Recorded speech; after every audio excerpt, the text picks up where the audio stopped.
Halo, bertemu lagi bersama aku, Yusuf Kun Film. Di video kali ini kita akan mengulas alur cerita film yang berjudul Badland Hunter. Film ini menceritakan tentang kehidupan setelah hancurnya dunia. Bagaimana keseruan filmnya? Langsung saja kita masuk ke alur ceritanya. Check it out.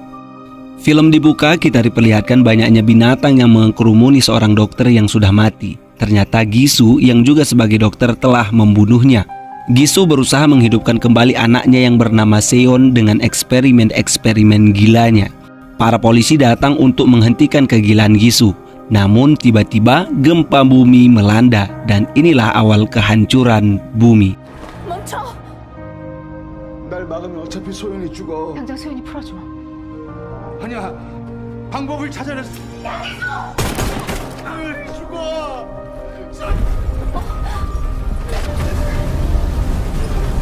Peradaban baru tercipta, makanan dan minuman sangat sulit didapat, di mana yang kuatlah yang akan berkuasa. Dan inilah Badland Hunter. Di area yang kumuh, terlihat seorang pemuda yang bernama Jiwan sedang berburu. Kali ini ia akan berusaha menaklukkan seekor buaya darat. Namun usahanya sia-sia karena buaya darat itu sangat kuat.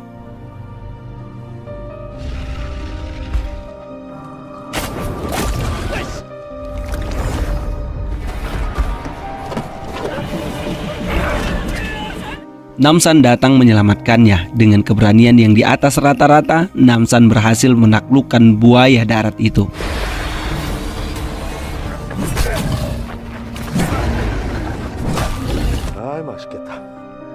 Suna, gadis cantik berusia 18 tahun yang hidup berdua dengan neneknya. Hari itu mereka akan pergi ke distrik Bus. Kita diperlihatkan kehidupan di distrik Bus, di mana setelah kehancuran dunia melanda, semua orang harus bertahan hidup dengan binatang buruan dan air yang kotor. Namsan dan Jiwan menjual buaya darat hasil buruan mereka tadi. Semua membeli daging buaya itu dengan menukarkan barang yang berharga. Suna dan si nenek juga ikut membeli daging tersebut. Dengan menukarkan hasil lukisan Suna yang indah, ia mendapatkan daging dari Namsan. Di sini kita dikasih paham bahwa Namsan pernah menyelamatkan Suna, sehingga mereka sudah seperti ayah dan anak. 아유, 아니야. 우리가 와야.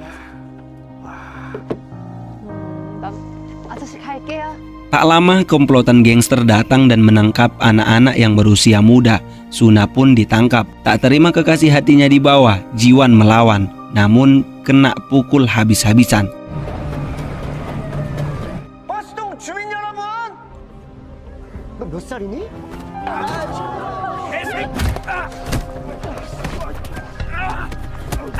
Namsan datang menghajar mereka semua. Melihat aksi heroik Namsan, emak-emak centil jadi terpesona.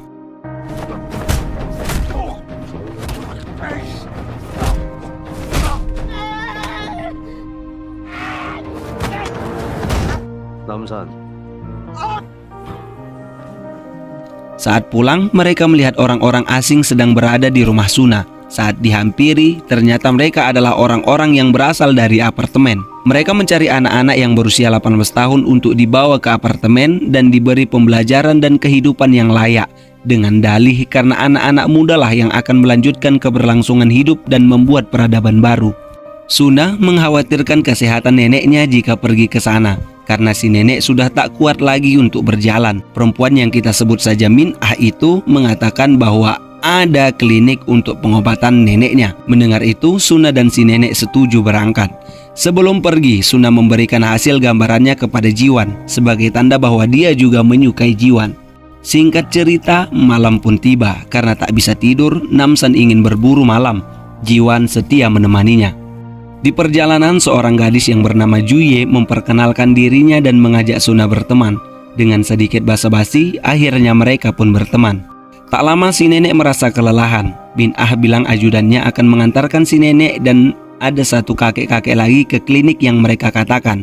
Namun saat sudah berjalan jauh, mereka sampai di tepi jurang. Dan tiba-tiba, iya, ajudan itu melemparkan si kakek ke jurang tersebut. Saat mau membunuh si nenek, Namsan tiba-tiba melintas dan melihat kejadian itu.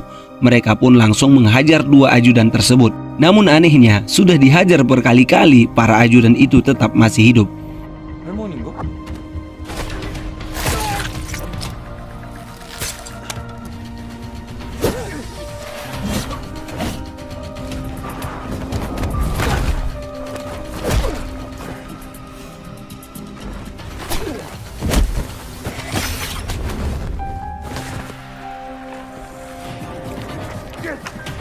Seorang perempuan datang membantu mereka. Ia langsung memenggal kepala para ajudan itu. Disitulah mereka baru mati. Di sisi lain, tak lama mereka bertemu dengan veteran penjaga apartemen.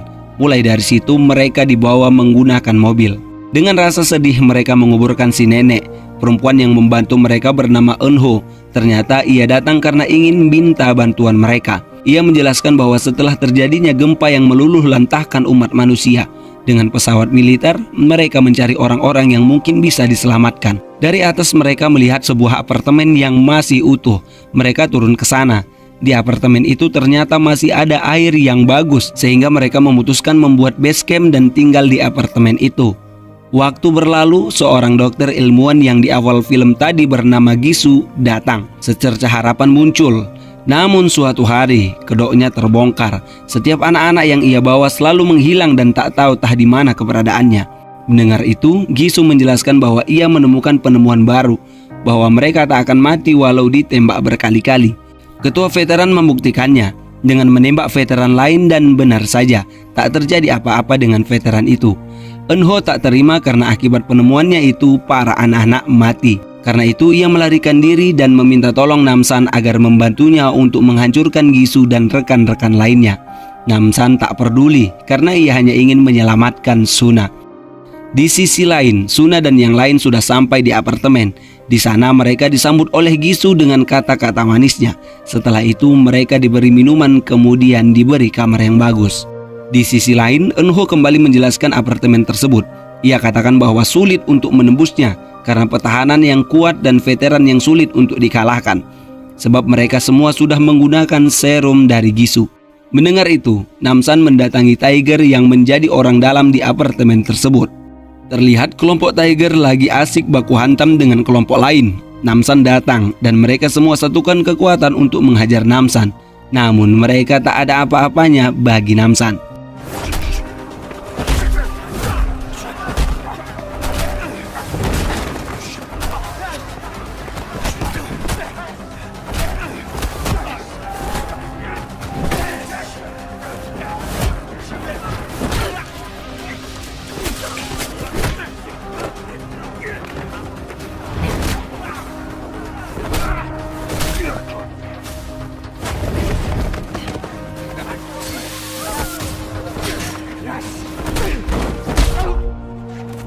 Di apartemen, Suna terus bertanya akan keberadaan neneknya. Min-ah menjelaskan bahwa neneknya sebentar lagi akan datang. Hari itu, Gisu mengumumkan siswa yang punya peringkat tertinggi dan keluarganya akan mendapatkan kamar yang lebih bagus dan dapat dispensasi kerja. Setelah pengumuman itu, para siswa dan orang tua dipisahkan. Siswa di lantai 8 untuk mengikuti pembelajaran, sedangkan orang tua diwajibkan kerja. Di sisi lain, Namsan menginterogasi Tiger tentang bagaimana caranya masuk ke dalam apartemen. Awalnya mereka semua tak mau mengaku. Setelah kena pukulan, akhirnya Tiger menjelaskan bahwa dia sering bernegosiasi dengan orang-orang di apartemen. Mereka bisa mendapatkan air bersih dengan menukarkan anak-anak berusia 18 tahun. Dan itulah sebabnya anak buah Tiger ke distrik bus untuk menangkap Suna. Di apartemen, Min-ah membawa Suna dan Juye ke kelas untuk mengikuti pembelajaran. Namun anehnya para siswa di situ tak tampak seperti manusia normal. Dan Suna melihat setiap siswa pasti ada goresan di belakang telinganya. Setelah Min-ah menjelaskan materinya, Juye siap menjadi relawan untuk membantu penelitian Gisu. Tak lama makan siang datang. Semua siswa makan dan minum dengan lahap. Namun Suna sedikit pun tak menyentuhnya. Gisu datang setelah memberi sambutan. Ia mendatangi Juye untuk mengajaknya ke lab karena Juye sendiri mau menjadi relawan membantu Gisu. Lagi-lagi Suna bertanya tentang neneknya. Min-ah menjelaskan bahwa neneknya sedang dalam keadaan kurang sehat dan dirawat. 2 atau 3 hari lagi si nenek akan datang katanya. Tak terasa malam pun tiba. Para orang tua yang sudah selesai bekerja dipersilakan untuk istirahat. Orang tua Juye ingin bertemu dengan anaknya, namun para tentara tak mengasihnya sehingga menimbulkan keributan. Di saat semua siswa tertidur pulas, Suna pergi untuk mencari tahu tentang Gisu. Sekilas kita diperlihatkan Namsan menuju apartemen. Suna berhasil masuk ke lab Gisu. Di sana ia melihat catatan tentang eksperimen Gisu yang aneh-aneh. Ia juga menemukan Juye yang sedang dalam tahap eksekusi Gisu. Sedangkan Gisu sedang menenangkan orang tua Juye yang tetap kekeh untuk bertemu anaknya. Alhasil Gisu membawa orang tuanya ke lab. Mendengar Gisu akan masuk, Suna bersembunyi. Gisu mengatakan bahwa saat ini anak-anak seperti Juye sangat dibutuhkan untuk keberlangsungan hidup umat manusia, sembari ia menunjukkan putrinya yang hidup hanya dengan kepala saja. Melihat itu, orang tua Juye takut terjadi kepada anaknya, sehingga mereka berusaha melepaskan Juye. Namun alhasil Juye kejang-kejang dan akhirnya meninggal dunia. Karena marah, Gisu menghabisi orang tua Juye. Sial, Suna ketahuan. Akhirnya Suna akan menggantikan Juye sebagai eksperimen gila Gisu. Akhirnya Namsan dan Tiger sampai ke apartemen. Di situ Tiger beralibi untuk mengantar barang, namun para tentara mencurigai mereka. Akhirnya dengan brutal Namsan menerobos masuk. Satu persatu mereka menghabisi para tentara. Akhirnya mereka sampai ke penjara bawah tanah, di mana teman-teman Eunho ditahan. Saat mau bertemu, ternyata kawan-kawannya sudah menjadi zombie. Akhirnya mereka pun membantai kawan-kawan Eunho itu. Dengan nekat mereka bertiga menyelamatkan Suna, dan disinilah pertarungan yang sebenarnya terjadi. 왜 미친 고릴라 닮은 새끼? 이거 치워.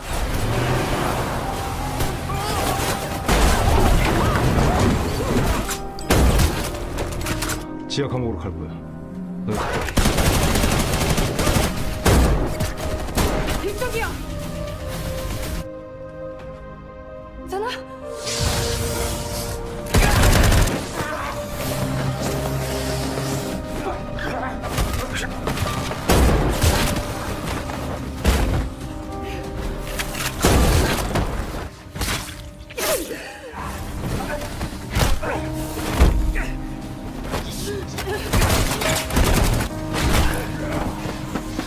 실패입니다. 아파트와 주민들의 안전이 위협받고 어떻게 할까요? 춤을 돌려.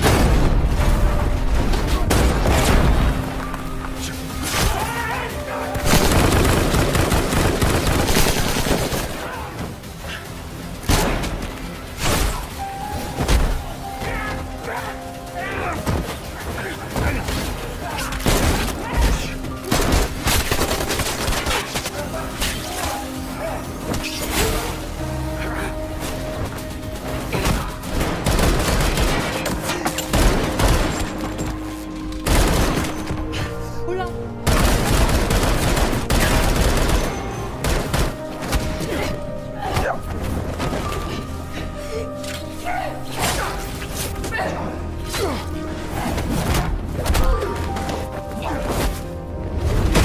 Jiwan menemukan Min-ah. Ia meminta agar Min-ah membawanya bertemu Suna.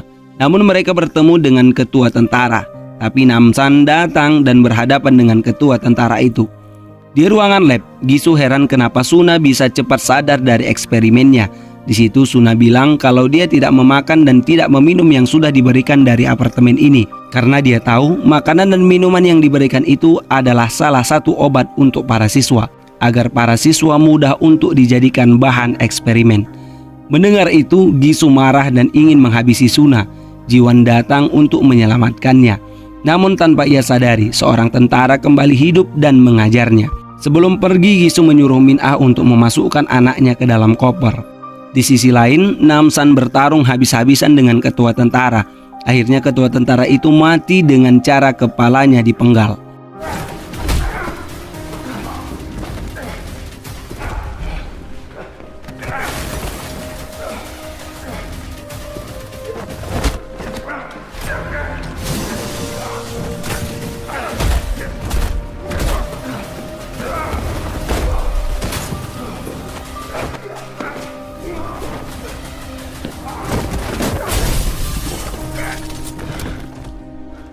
Setelah semua barangnya selesai, Gisu pergi dan melemparkan bom.